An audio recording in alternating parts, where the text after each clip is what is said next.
Hi everyone, Shri Swami Samarth. तुमचे पण शंकरपाळे खस्ता आणि खुसखुशीत होत नाहीत का? नसेल होत तर हा व्हिडिओ खास तुमच्यासाठी. चला तर मग वेळ न दवडता लगेचच आपल्या रेसिपीला सुरुवात करूया. आपलं मेजरमेंट जर एकदम परफेक्ट असेल तर आपले शंकरपाळे एकदम खस्ता आणि खुसखुशीत होतात. तर सर्वात पहिले मी या ठिकाणी एक मोठी वाटी भरून साजूक तूप घेतलंय. यापुढे लागणाऱ्या सर्वच वस्तू आपण ह्या एकाच वाटीने मोजून घेणार आहोत. यानंतर त्याच वाटीने एक वाटी दूध घेतलंय आणि आपण टाकलेल्या ह्या दोन्ही वस्तू आपण एकत्र उकळून घेणार आहोत. हे अर्धा किलो शंकरपाळे बनवण्याचं हे एक परफेक्ट माप आहे. यानंतर आपण त्याच वाटीने एक वाटी साखर घातली आहे आणि टोपात घालून घेतलेल्या सर्वच वस्तू ह्या छान एकजीव मिक्स करून घ्यायच्या आहेत आणि ते साखर विरघळूपर्यंत त्याला उकळू द्यायचं आहे.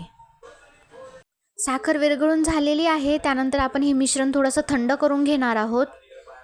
मिश्रण थोडंसं थंड झालं की लगेचच आपल्याला याचा डो बनवून घ्यायचा आहे. चला तर मग त्याच वाटीने आता आपण या ठिकाणी 2 वाट्या मैदा घेणार आहोत. वजनी प्रमाण पाहिलं तर हा पूर्ण अर्धा किलो मैदा आहे. यानंतर यामध्ये आपल्याला थोडंसं मीठ ॲड करायचं आहे. मिठाने आपल्या शंकरपाळ्याला चव एकदम छान येते. त्यानंतर थोडीशी विलायची पावडर घालायची आहे आणि लगेचच शंकरपाळ्याचा डो तयार करून घ्यायचा आहे. आपला डो जास्त घट्टही मळायचा नाही आहे आणि जास्त पातळही मळायचा नाही आहे. अगदी मीडियम असा मळून घ्यायचा आहे आणि मळून झाल्यानंतर लगेचच शंकरपाळी तयार करायला घ्यायचं आहे. आपल्याला याला अजिबात रेस्टवरती ठेवायचं नाही आहे. आपण जर हे पीठ रेस्ट करण्यासाठी ठेवलं तर याला पाणी सुटतं. त्यामुळे लगेचच आपल्याला या ठिकाणी शंकरपाळ्या याचे पाडून घ्यायचे आहेत. थोडासा पिठाचा एक थोडासा गोळा तयार करून घेतला आहे आणि तो आपण या ठिकाणी छान असा लाटून घेणार आहोत. मी व्हिडिओमध्ये दाखवते याप्रमाणे तुम्ही हा गोळा छान असा लाटून घ्यायचा आहे.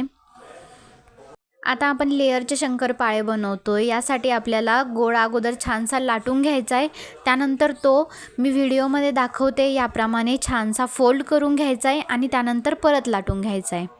या पद्धतीने करून जर आपण शंकरपाळे बनवले तर त्याला मस्त असे लेअर सुटतात आणि तेलामध्ये टाकल्यावर डबल टिबल फुगतात. छान असे लाटून घ्यायचे आहे दोन्ही साईडनं. दोन्ही बाजूनी छान असा लाटून घ्यायचा आहे. जास्त पातळ पण ठेवायचं नाही आणि जास्त जाडही ठेवायचं नाही आहे. मीडियम असं लाटून घ्यायचं आहे आणि लाटून झाल्यानंतर तुमच्या आवडीचे असे याचे शंकरपाळे पाडायचेत. स्क्वेअर किंवा डायमंड आकाराचे तुम्ही शंकरपाळे पाडू शकता. मी या ठिकाणी स्क्वेअर शेपचे शंकरपाळे पाडणार आहे. व्हिडिओमध्ये दाखवल्याप्रमाणे शंकरपाळ्याचे आकार करून घ्यायचे आहेत. जास्त छोटेही करायचे नाही आहेत, जास्त मोठेही करायचे नाही आहेत. असेच एकदम मीडियम साईजचे शंकरपाळे आपल्याला तयार करून घ्यायचे आहेत. चला तर मग शंकरपाळे आपले तयार आहेत. त्यानंतर आपण हे तेलामध्ये तळून घेणार आहोत.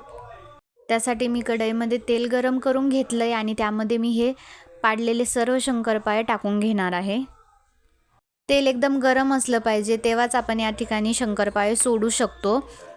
थंड तेलामध्ये जर आपण शंकरपाळे सोडले तर ते विरतात. त्यामुळे तेल एकदम गरम असलं पाहिजे. चला तर मग शंकरपाळे या ठिकाणी सोडून झालेले आहेत. ते आपल्याला आता गोल्डन ब्राऊन कलर येईपर्यंत फ्राय करून घ्यायचे आहेत. शंकरपाळे तळून घेत असताना गॅसची फ्लेम ही लोच ठेवायची आहे, जेणेकरून लो फ्लेमवरती तळल्यावर ते आतपर्यंत तळतात. व्हिडिओमध्ये दाखवल्याप्रमाणे असं स्टर करत करत आपल्याला हे शंकरपाळे तळून घ्यायचे आहेत.